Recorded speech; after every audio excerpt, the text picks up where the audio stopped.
Asian ನ್ಯೂಸ್ಗೆ ಸ್ವಾಗತ. ಕಾಂಗ್ರೆಸ್ ಪಕ್ಷವು ಮಹಿಳಾ ವಿರೋಧಿ ನೀತಿಯನ್ನ ಅನುಸರಿಸ್ತಾ ಇದೆ ಅಂತ ಆರೋಪಿಸಿ ಭಾರತೀಯ ಜನತಾ ಪಾರ್ಟಿಯ ಮಹಿಳಾ ಮೋರ್ಚಾದ ಕಾರ್ಯಕರ್ತರು ಶಿಡ್ಲಘಟ್ಟದಲ್ಲಿ ಪ್ರತಿಭಟನೆ ಮಾಡಿ ತೀವ್ರ ಆಕ್ರೋಶ ವ್ಯಕ್ತಪಡಿಸಿದ್ದಾರೆ. ಶಿಡ್ಲಘಟ್ಟ ನಗರದ ಬಿಜೆಪಿಯ ಸೇವಾ ಸೌಧ ಕಚೇರಿಯಿಂದ ಮೆರವಣಿಗೆಯಲ್ಲಿ ಹೊರಟ ಬಿಜೆಪಿ ಕಾರ್ಯಕರ್ತರು ನಗರದ ಪ್ರಮುಖ ಬೀದಿಯಲ್ಲಿ ಸಂಚರಿಸಿ ಬಸ್ ನಿಲ್ದಾಣದ ಬಳಿ ರಾಷ್ಟ್ರೀಯ ಹೆದ್ದಾರಿ 234ರಲ್ಲಿ ಮಾನವ ಸರಪಳಿ ನಿರ್ಮಿಸಿ ಕಾಂಗ್ರೆಸ್ ಪಕ್ಷದ ಮಹಿಳಾ ವಿರೋಧಿ ನೀತಿಯನ್ನ ಖಂಡಿಸಿ ಧಿಕ್ಕಾರದ ಘೋಷಣೆಗಳನ್ನು ಕೂಗಿ ಕಾಂಗ್ರೆಸ್ ನಾಯಕ ರಾಹುಲ್ ಗಾಂಧಿಯವರ ಪ್ರತಿಕೃತಿಯನ್ನು ದಹಿಸಿದರು. ಬಿಜೆಪಿಯ ಜಿಲ್ಲಾಧ್ಯಕ್ಷ ಸೀಕಲ್ ರಾಮಚಂದ್ರಗೌಡ ಹಾಗೂ ಮಾಜಿ ಶಾಸಕ ಎಂ ರಾಜಣ್ಣ ಅವರ ನೇತೃತ್ವದಲ್ಲಿ ಬಿಜೆಪಿಯ ಮಹಿಳಾ ಮೋರ್ಚಾ ಕಾರ್ಯಕರ್ತರು ನಗರ ಗ್ರಾಮಾಂತರ ಮಂಡಲ ಬಿಜೆಪಿಯ ಕಾರ್ಯಕರ್ತರು ಒಗ್ಗೂಡಿ ತಾಲೂಕು ಕಚೇರಿವರೆಗೆ ಮೆರವಣಿಗೆ ನಡೆಸಿ ರಾಜ್ಯ ಕಾಂಗ್ರೆಸ್ ಸರ್ಕಾರದ ನೀತಿ ಮತ್ತು ಕಾಂಗ್ರೆಸ್ ಪಕ್ಷ ಮಹಿಳಾ ವಿರೋಧಿ ಧೋರಣೆಯನ್ನು ಅನುಸರಿಸುತ್ತಿರುವುದು ಖಂಡನೀಯ.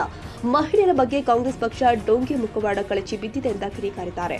ಬಿಜೆಪಿಯ ಜಿಲ್ಲಾಧ್ಯಕ್ಷ ಸೀಕಲ್ ರಾಮಚಂದ್ರಗೌಡ ಮಾತನಾಡಿ, ದೇಶದಲ್ಲಿ ಮಹಿಳೆಯರು ಸಮಾನವಾಗಿ ಎಲ್ಲಾ ಕ್ಷೇತ್ರದಲ್ಲಿ ಪ್ರಗತಿ ಸಾಧಿಸಬೇಕು ಅಂತ ಪ್ರಧಾನಮಂತ್ರಿ ನರೇಂದ್ರ ಮೋದಿ ಅವರು ನಾರಿ ಶಕ್ತಿ ವಿಧೇಯಕವನ್ನ ಜಾರಿಗೊಳಿಸಲು ಮುಂದಾಗಿದ್ದ ಸಂದರ್ಭದಲ್ಲಿ ಅದನ್ನ ಸಹಮತ ವ್ಯಕ್ತಪಡಿಸದೆ ವಿರೋಧ ವ್ಯಕ್ತಪಡಿಸುವ ಮೂಲಕ ಕಾಂಗ್ರೆಸ್ ಹಾಗೂ ಇನ್ನಿತರ ವಿರೋಧ ಪಕ್ಷಗಳ ಮಹಿಳಾ ವಿರೋಧಿ ಧೋರಣೆ ಹಾಗೂ ನೀತಿಗಳ ಮುಖವಾಡ ಕಳಚಿಬಿದ್ದಿದೆ.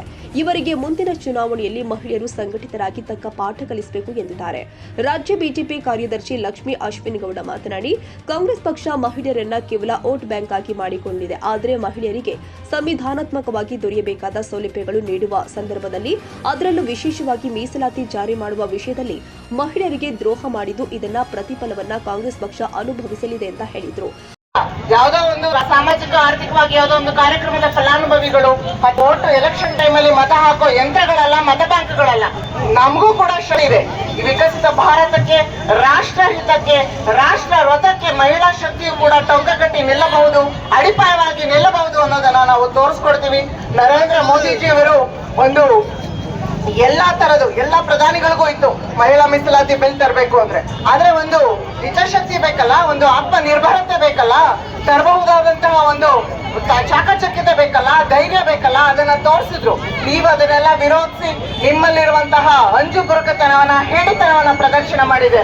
ನಿಮ್ಗೆಲ್ಲರಿಗೂ ಧಿಕ್ಕಾರ. ಈ ದೇಶದ ನಾರಿ ಶಕ್ತಿಯ ಪರವಾಗಿ ನಿಮ್ಮೆಲ್ಲರಿಗೂ ಧಿಕ್ಕಾರವನ್ನು ಹೇಳ್ತಾ ನಾನು ಮಾತನ್ನ ಮುಗಿಸ್ತಾ ಇದ್ದೇನೆ. ಮೋದಿಯವರು ಪಕ್ಷಾತೀತವಾಗಿ ಬನ್ನಿ, ಪಕ್ಷದ ಎಲ್ಲ ಸಿದ್ಧಾಂತಗಳನ್ನೆಲ್ಲ ಬದಿಗೆ ಬನ್ನಿ, ಈ ಮಹಿಳಾ ಮೀಸಲಾತಿ ಎಲ್ಲರೂ ಕಳಿಸಿ. ಇದನ್ನ ಮುಂದುವರೆದಂತಹ ಒಂದು ವಿರೋಧ ಪಕ್ಷದವರು ಮಾಡುವಂತ ನಾನು ಹೇಳ್ತೀನಿ ಅಂತ ಒಂದು ಸಂಸ್ಥೆ ಮಾಡಿ ನೀವು ಒಂದು ರಾಜಕೀಯ ರಾಜಕಾರಣವನ್ನ ಬಿಟ್ಟು, ನಿಮ್ಮ ಪಕ್ಷದ ರಾಜಕಾರಣವನ್ನ ಬಿಟ್ಟು ಮೇಲ್ ಬನ್ನಿ. ಮಹಿಳೆಗೆ ಸಶಕ್ತೀಕರಣವನ್ನ ಮಾಡೋಣ. ರಾಜಕೀಯವಾಗಿ ಶಕ್ತಿ ತುಂಬಾಣ ಅಂತ ಕರೆ ಕೊಟ್ಟರು ಕೂಡ ತಮ್ಮ ಒಂದು ಇಬ್ಬಂದಿಗಳಿಂದಾಗಿ, ತಮ್ಮ ಗೋಮುಖ ನಡೆಯಿಂದಾಗಿ ಅವರು ಮಹಿಳೆಯರಿಗೆ ಅನ್ಯಾಯವನ್ನ ಮಾಡಿದ್ದಾರೆ. ಇವತ್ತು ಕಾಂಗ್ರೆಸ್ ಸರ್ಕಾರ ಮಾಡಿರೋದು ಮಹಿಳಾ ಮೀಸಲಾತಿ ಬಿಲ್ ಅಷ್ಟೇ ವಿರೋಧ ಅಲ್ಲ, ಈ ದೇಶದ ನಾರಿ ಶಕ್ತಿಗೆ, ಈ ದೇಶದ ನಾರಿ ಶಕ್ತಿಯ ಗೌರವಕ್ಕೆ, ಈ ದೇಶದ ನಾರಿ ಶಕ್ತಿಯ ಸುರಕ್ಷತೆಗೆ ಧಕ್ಕೆಯನ್ನು ತೆಗೆದಿದ್ದಾರೆ. ಅಂತಹ ಸರ್ಕಾರದ ಒಂದು ಗೋಮುಖವಾಗಿ ಮುಖವನ್ನ ನಾವು ಪಟ ಬಯಲು ಮಾಡುವಂತಹ ಒಂದು ನಿರ್ಧಾರ ಇದು ಅಲ್ಲ, ಒಂದು ದೈತ್ಯ ಶಕ್ತಿ. ಯಾಕಂದ್ರೆ ಆಮೂಲಾಗ್ರವಾಗಿ ಈ ದೇಶದ ಒಂದು ಅಭಿವೃದ್ಧಿಗೆ ಹೇಗೆ ಟೊಂಕ ಕಟ್ಟಿ ನಿಂತಿದ್ದಾರೆ ಮತ್ತು ಅವರ ಮಹಿಳಾ ಮೀಸಲಾತಿ ಬಿಲ್ ಅಂತ ಕರೀದೆ ನಾರಿ ವಂದನೆ ಅಂತ ಕರೆದು ಈ ದೇಶದ 50% ಮಹಿಳೆಯರಿಗೆ ವಂದನೆಯನ್ನ, ಗೌರವ ಆಧಾರಗಳನ್ನ ಸಲ್ಲಿಸಬಹುದಾದಂತಹ ರಾಜಕೀಯ ಶಕ್ತಿಯನ್ನ, ದೈತ್ಯ ಶಕ್ತಿಯನ್ನ ತುಂಬಬಹುದಾದಂತಹ ಒಂದು ಮಹಿಳಾ ಮೀಸಲಾತಿ ಬಿಲ್ ಅನ್ನ ವಿರೋಧಿಸಿದಂತಹ ಕಾಂಗ್ರೆಸ್ ನೇತೃತ್ವದ ಇಂಡಿ ಒಕ್ಕೂಟಕ್ಕೆ ಧಿಕ್ಕಾರವನ್ನ ಹೇಳಲಿಕ್ಕೆ, ಪ್ರತಿಭಟನೆಯನ್ನ ಮಾಡಲಿಕ್ಕೆ ಇವತ್ತು ನಾವು ಶಿಡ್ಲಘಟ್ಟ ವಿಧಾನಸಭಾ ಕ್ಷೇತ್ರದಲ್ಲಿ ಶ್ರೀ ರಾಮಚಂದ್ರೇಗೌಡರವರ ಒಂದು ಅಧ್ಯಕ್ಷತೆಯಲ್ಲಿ ಮತ್ತು ಬಿಜೆಪಿಯ ಹಿರಿಯ ನಾಯಕರಾದಂತಹ ಸುರೇಂದ್ರ ಗೌಡ ಅವರೇ, ಅಂಜನಿ ಗೌಡ್ರವರೇ ಹಾಗೂ ಮಹಿಳಾ ಮೋರ್ಚಾದವರೇ ಕಟುವಾಗಿ ಟೀಕಿಸ್ತೀವಿ ಅಂತ ಎಲ್ಲ ನಮ್ಮ ತಾಯಂದ್ರು ಇವತ್ತಿನ ದಿವಸ ಬಿಸಿಲನ್ನು ಲೆಕ್ಕಿಸದೆ ಇವತ್ತಿನ ದಿವಸ ಈ ಒಂದು ಪ್ರತಿಭಟನೆಯಲ್ಲಿ ಪಾಲ್ಗೊಂಡಿದ್ದಾರೆ.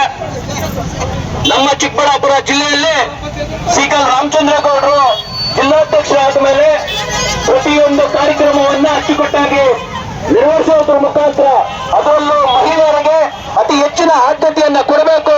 ಮಹಿಳೆ ಪ್ರತಿಭಟನೆಯಲ್ಲಿ ಮಾಜಿ ಶಾಸಕ ಎಂ ರಾಜಣ್ಣ, ಜಿಲ್ಲಾ ಬಿಜೆಪಿ ಪ್ರಧಾನ ಕಾರ್ಯದರ್ಶಿ ನರ್ಮದಾ ರೆಡ್ಡಿ, ತಾಲೂಕು ಬಿಜೆಪಿ ಮಹಿಳಾ ಮೋರ್ಚಾದ ಮಂಡಲ ಅಧ್ಯಕ್ಷೆ ಚಾತುರ್ಯ, ನಗರ ಮಂಡಲ ಅಧ್ಯಕ್ಷೆ ತ್ರಿವೇಣಿ, ಪ್ರಧಾನ ಕಾರ್ಯದರ್ಶಿ ಮಂಜುಳಾ, ಶಿಡ್ಲಘಟ್ಟ ಗ್ರಾಮಾಂತರ ಮಂಡಲ ಅಧ್ಯಕ್ಷ ಸಿಕಲ್ ಆನಂದಗೌಡ, ನಿಕಟಪೂರ್ವ ಅಧ್ಯಕ್ಷ ಕಂಬದಹಳ್ಳಿ ಸುರೇಂದ್ರಗೌಡ, ನಗರ ಮಂಡಲ ಅಧ್ಯಕ್ಷ ದೇವರಾಜ್, ಬಿಜೆಪಿ ಮುಖಂಡರು ಆದ ಪುರುಷೋತ್ತಮ್, ನರೇಶ್, ನಗರಸಭೆಯ ಮಾಜಿ ಸದಸ್ಯ ನಾರಾಯಣಸ್ವಾಮಿ, ಯುವ ಮುಖಂಡರು ಆದ ಅಭಿ, ಮನೀಶ್ ಮತ್ತಿತರರು ಉಪಸ್ಥಿತರಿದ್ದರು.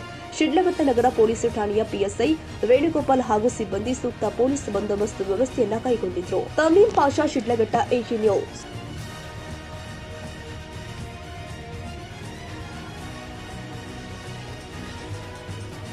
ಕನ್ನಡಿಗರ ಮೆಚ್ಚಿನ ನಿಮ್ಮ AJ 24/7 ನ್ಯೂಸ್ ಕನ್ನಡ ವಾಹಿನಿ ಇದೀಗ ಟಿವಿಯಲ್ಲಿ ಲಭ್ಯ. ಒಂದು ವೇಳೆ ನೋಟಿಸ್ ಕೊಟ್ಟಿದ್ರೆ ವಾಪಸ್ ತಗೋತೀವಿ. ಇವತ್ತು ವಕ್ಫ್ ಪ್ರಾಪರ್ಟಿ ಅಂತೇಳಿ ಬರ್ತದೆ ಅಂತ ಹೇಳಿದ್ರೆ ರೈತರು ಬೀದಿಗೆ ಬಂದ್ರೆ ಏನ್ ಮಾಡ್ಬೇಕಾಗತ್ತೆ? ಯಾರು ವೋಟ್ ಹಾಕಿಲ್ಲ ಅಂದ್ರೆ ಗ್ಯಾರಂಟಿನೆಲ್ಲ ಸ್ಟಾಪ್ ಮಾಡ್ಬಿಡ್ತೀವಿ.